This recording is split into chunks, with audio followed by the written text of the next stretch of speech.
Mr. President, the UN General Assembly have a specific date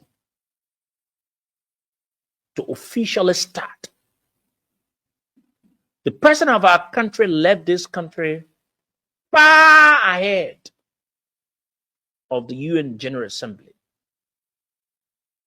Many have thought that the president had gone there to do engagements in the interest of the country. When you had the president of Sierra Leone, when you had the president of Ghana, particularly the president of Ghana, it was a day to the event that the president of Ghana left from Ghana to the United States. But the president of Liberia had gone way ahead. When the president arrived in the States, we did not hear anything that he did. What engagement? We didn't hear anything. But you have the president, Julius Maada Bio of Sierra Leone, had lots of other engagements. To the extent now, Sierra Leone has been able to benefit, while Liberia, the president of Liberia, went to the UN General Assembly way ahead. And what did he do? Nothing. Let me read you a press statement from the government of Sierra Leone. This is it.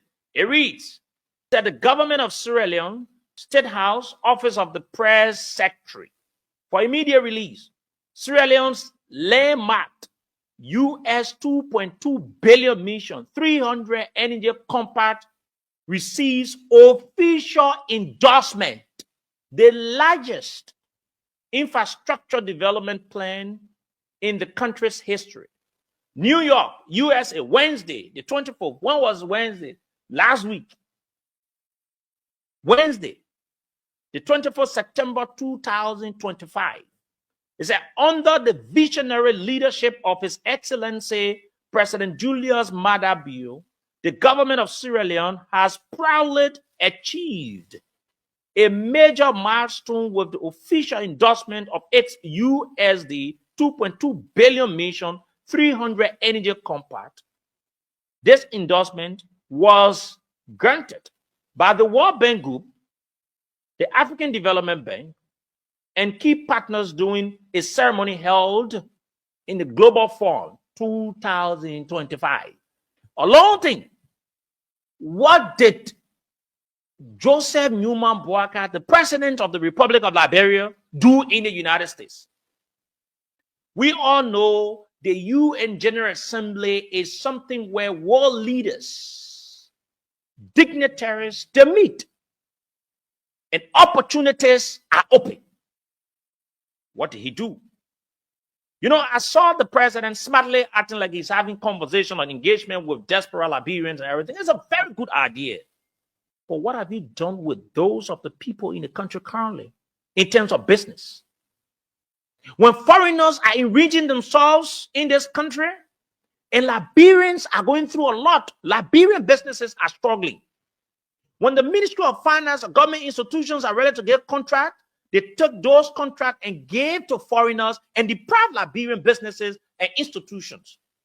But you go there and you're encouraging Liberians to come and invest.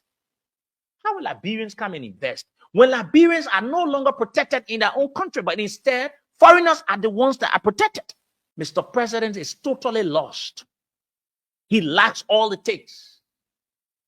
He confuses his boss. When the country continues to run in this manner and form, it breaks everything down.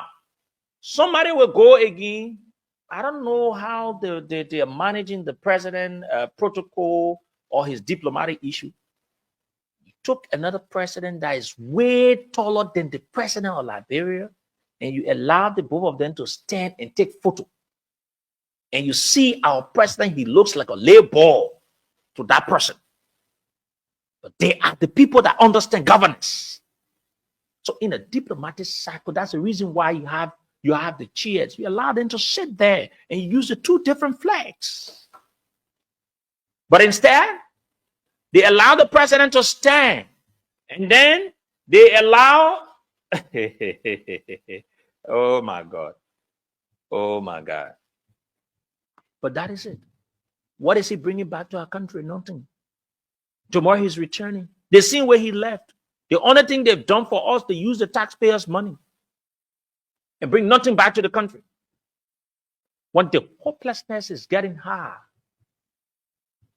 when people are living in abject poverty, eating has become an achievement in this country. Yes, that's a disgrace. And Mr. President, let me say this to you. You need to dismiss some of the people around you. You need to. Because they're not doing you well. You can't take these kinds of people and continue to desecrate the sacredness of the office of the presidency of our country in this manner and form. Yeah, brother, that. How do you go? How can you do this to the president? President looking at one leg ball on his friend. But they said that when you talk, then they say, oh, you hate the president. Nobody hates anybody, but it's about the truth. Because a bunch of you that are in the government, only a few of you in this government understand what you're doing. A bunch of you are all hustlers and don't know anything that you want to do.